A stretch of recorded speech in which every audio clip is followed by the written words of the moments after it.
Hey everyone, welcome back to Revenge Reloaded.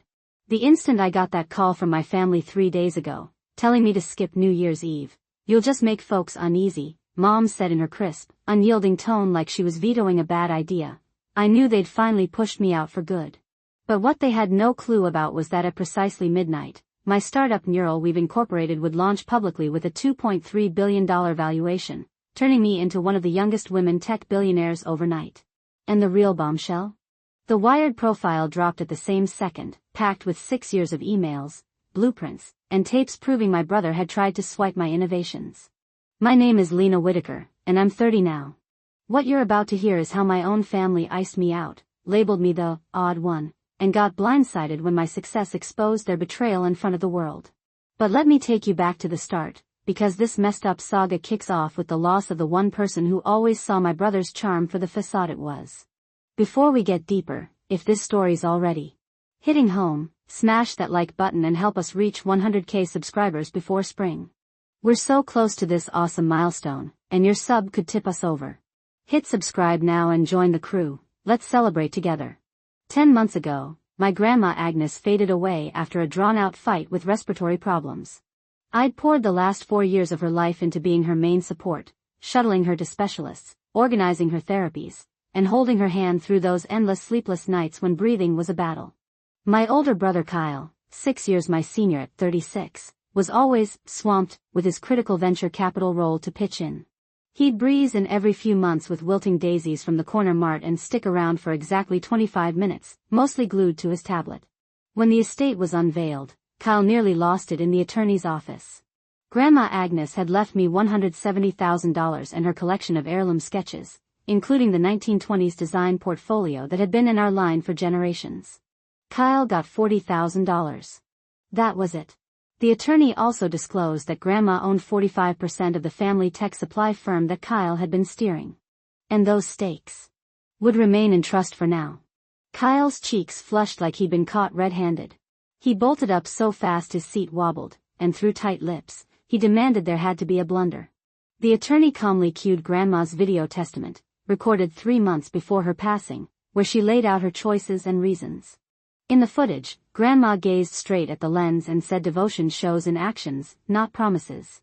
And she wanted to reward the granddaughter who'd proven real loyalty. That should have wrapped it. But I knew Kyle.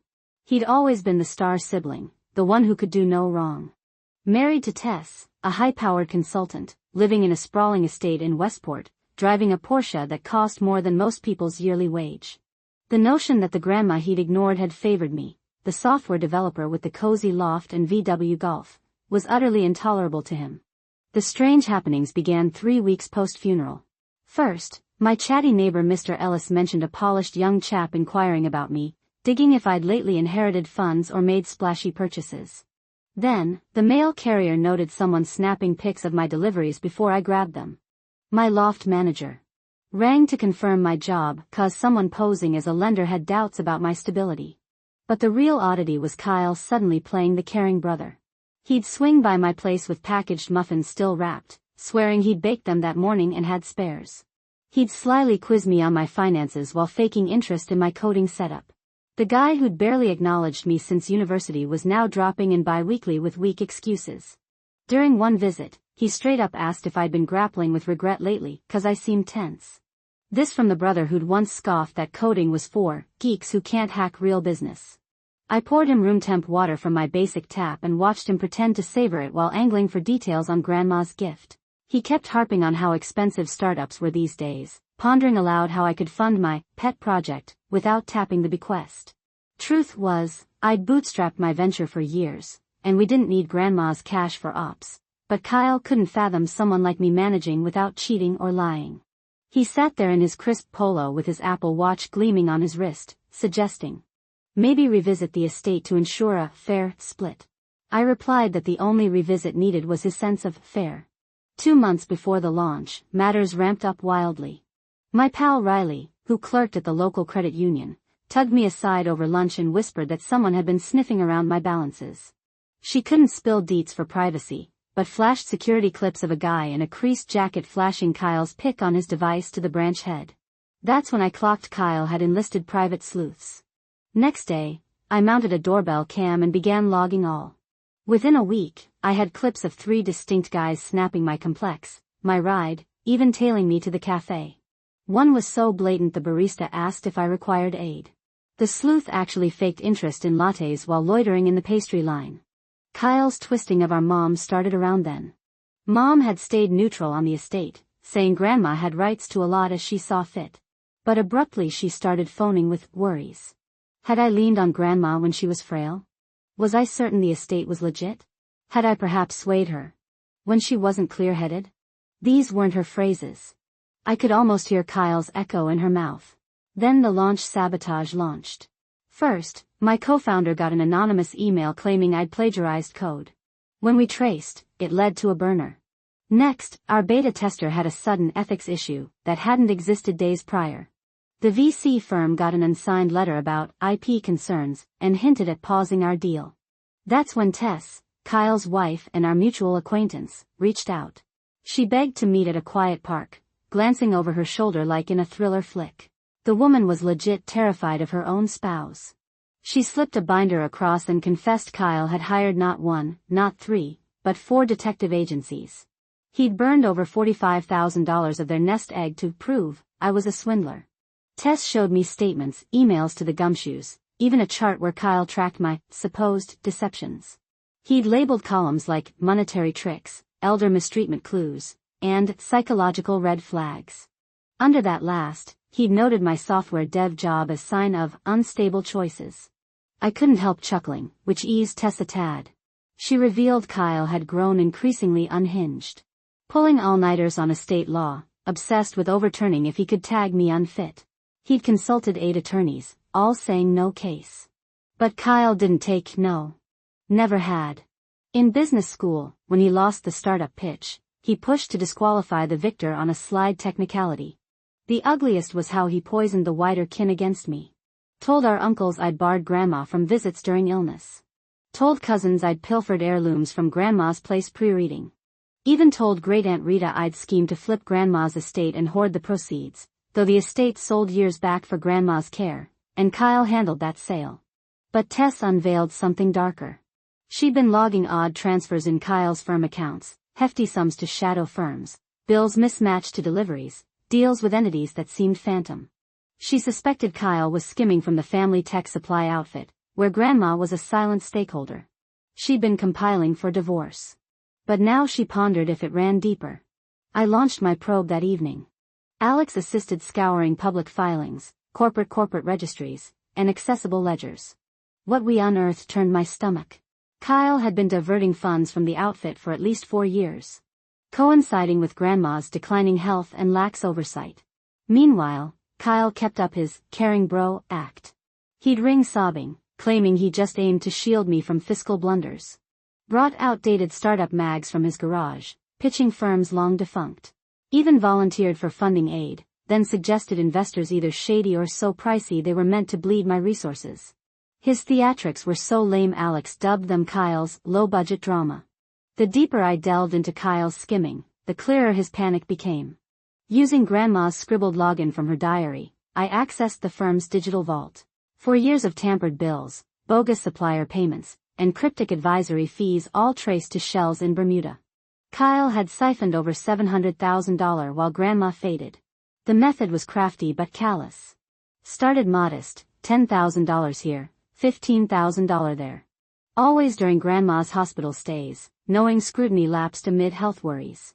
By grandma's passing, Kyle had fabricated a whole ghost network, complete with sham firms to channel cash abroad.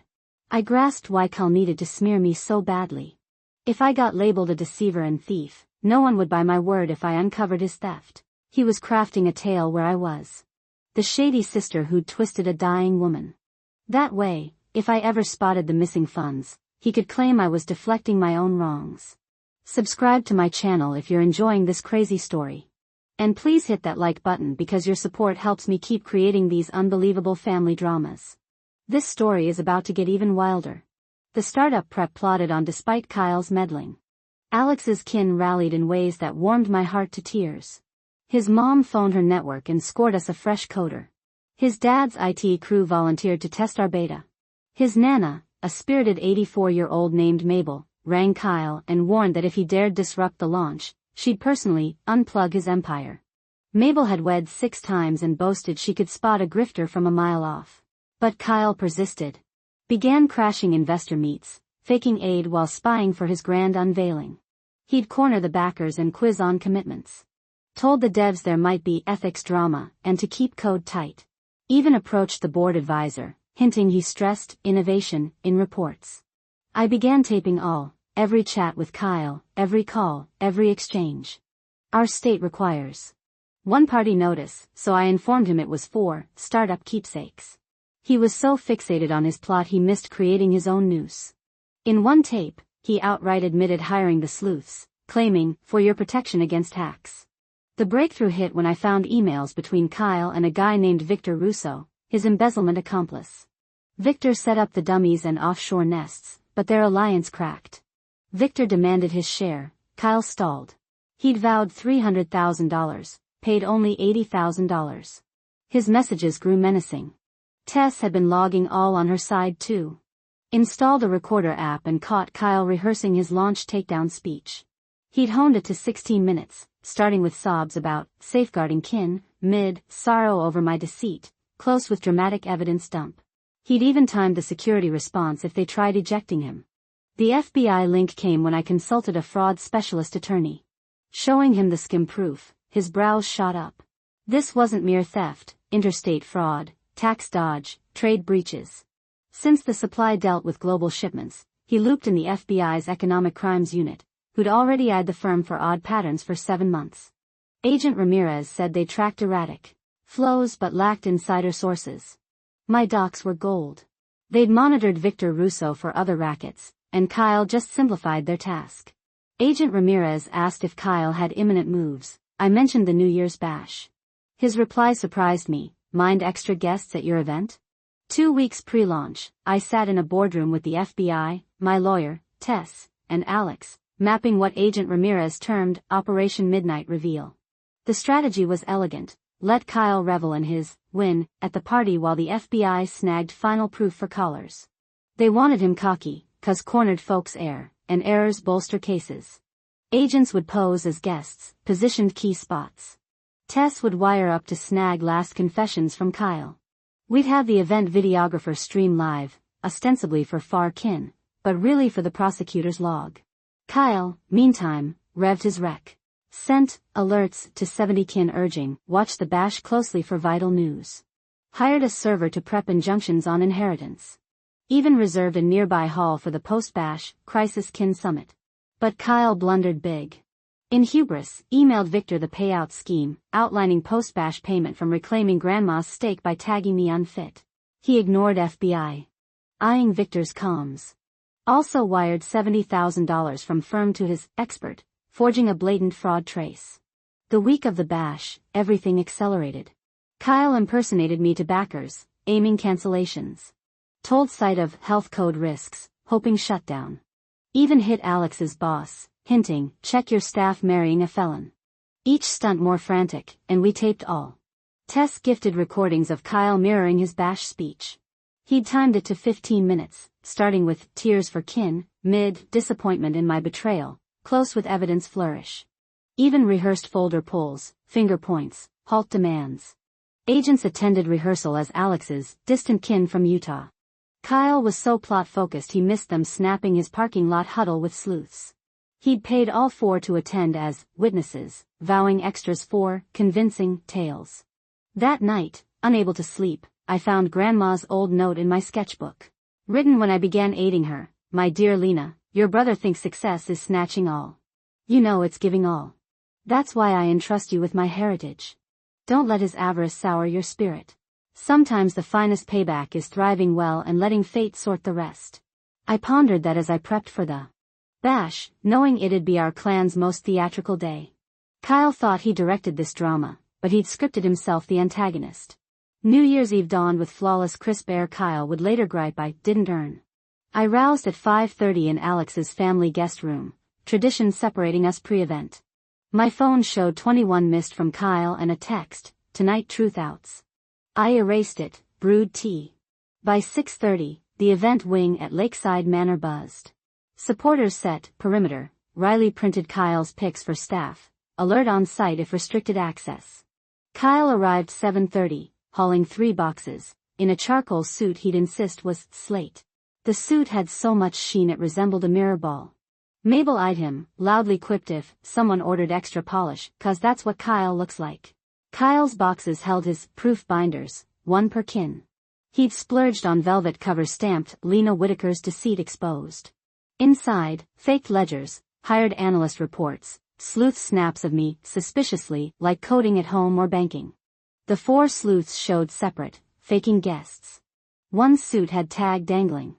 Another's date kept asking, "What's my cue?" The third noted exits like prepping heist. Kyle huddled them by the patio, distributing scripts, typed lines for testimony. One rehearsed dramatically, gesturing wildly about my shady deals. As 10 o'clock neared, guests seated, air crackled with anticipation. Half kin sensed fireworks but not what kind. Other half thought Kyle overdid his attire.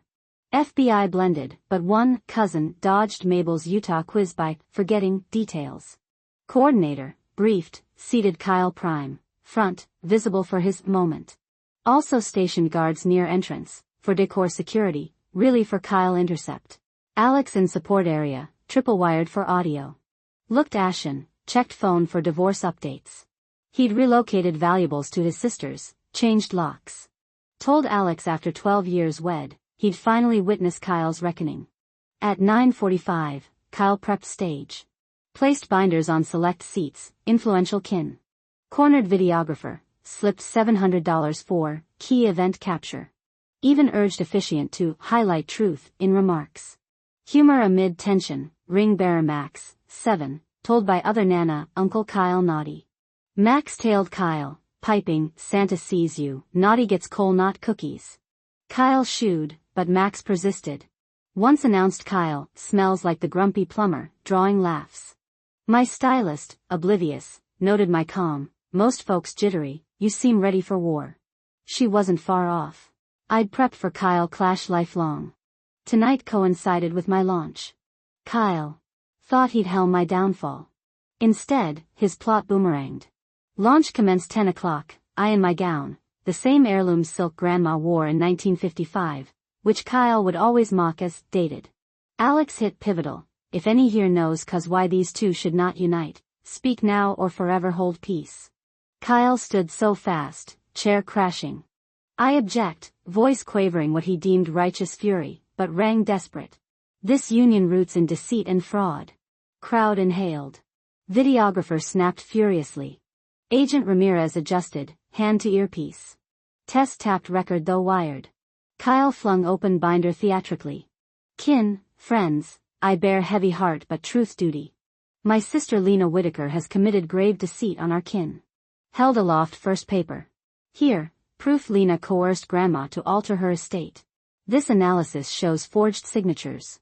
Waved dramatically, ignoring expert, faced license loss for fakes. Moreover, Kyle pressed, gaining steam.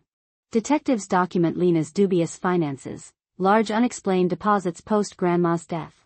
Claimed modest developer yet lived like thief. Here I raised palm calmly. "Kyle, those were from freelance gigs and Alex's bonus. Receipts ready, but proceed." "Sure, all want your full theory." Threw him off, but he forged on. "You isolated Grandma. Turned her against me." Voice broke, revealing raw envy under schemes. I nodded to videographer, screens flipping from romantic pics to stark, bank wires, invoices from Kyle's skim.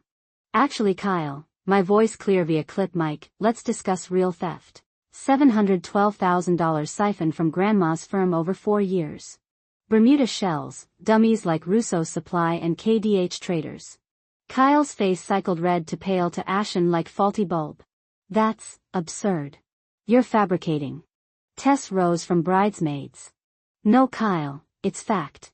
Documented months." Agent Ramirez stood, badge out. "Mr. Kyle Hartley, Special Agent Ramirez, FBI Economic Crimes. You're under arrest for wire fraud, skimming, laundering, and trade conspiracy." Kyle bolted, but in bulky charcoal and loafers, tripped into flour. Arch agents aided him up, cuffs clicking. As two helped, he wailed, "Set up. Lena framed me. She's crook." The four sleuths edged back, but Ramirez's team halted them. One flipped instantly, admitting Kyle paid for faked proof. Second claimed, "Thought legit inquiry." Third muttered, "Retainer mine, check cleared." Kyle's bus streamed live to 250 distant kin and pals tuning for vows, getting crime drama instead. Cousin in Utah later said, "Better than any soap." Great uncle in Montana popped bubbly toasting screen. As FBI vans departed with Kyle, officiant cleared throat. "Well, that's a first in my 45 years. Shall we resume the matrimony, or any other felonies to declare?" Tension shattered with chuckles. Alex clasped my hand, whispered, "Your kin's never dull." We continued. When officiant named us wed, cheers roared, not just for union, but justice served. Reception epic. Kin shared Kyle tales over bubbly. Open bar loosened lips. Aunt shared Kyle tried recruiting her for false witness. Cousin confessed $15,000 bribe offer to claim I'd pilfered grandma's items. Uncle revealed 25 calls pushing Lena unstable. DJ, witnessing arrest, curated playlist, chain gang, bad to the bone, hit me with your best shot. When Karma, by Taylor Swift played, party formed circle dance. Mabel led, yelling, "Better than my 5th wedding." When my ex's mistress showed up, Mom found me during family photo. Tears in her eyes. She apologized for doubting me, for letting Kyle manipulate her. She told me she'd been so proud of Kyle's success that she'd ignored the warning signs. The way he'd treated Grandma, the way he'd always needed to be better than everyone else, the way he'd never been satisfied with what he had. She promised to get therapy to understand how she'd enabled his behavior for so long. Tess got drunk, really drunk, and gave an impromptu speech about the 12 years she'd wasted with Kyle. She told stories about his crushing people in business deals, about the friends he'd alienated, about the family members he'd used and discarded.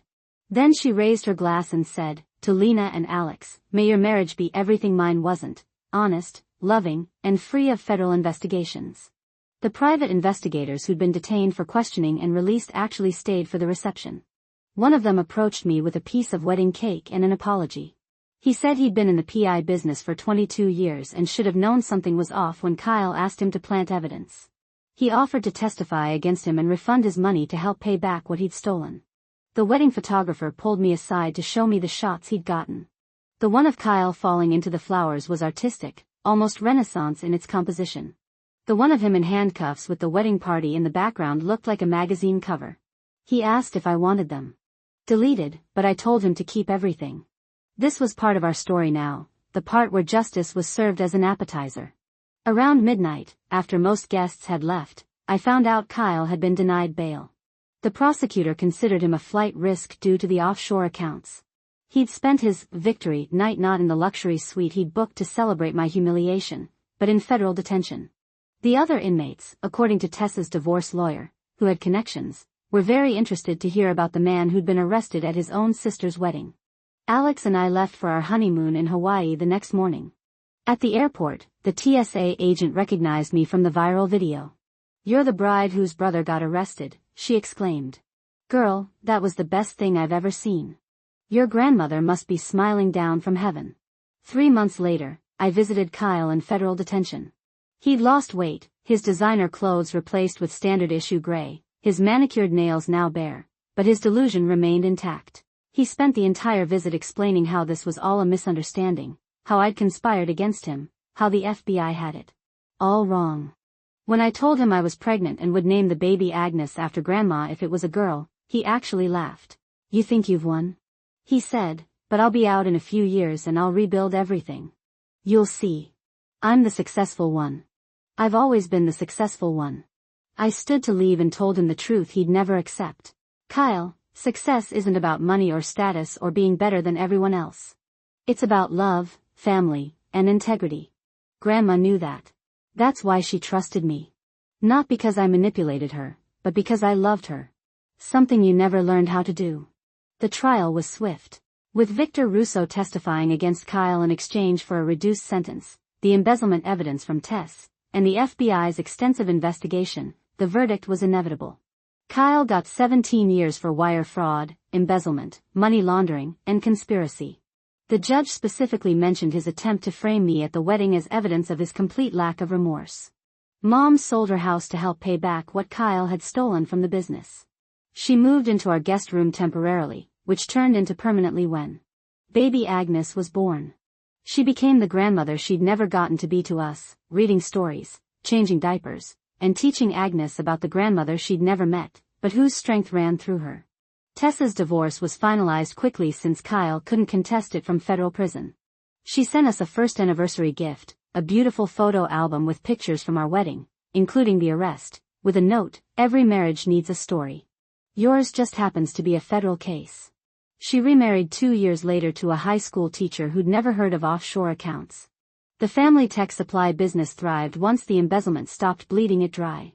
I took over Grandma's shares and discovered she'd left detailed notes about the business hidden in her recipe book.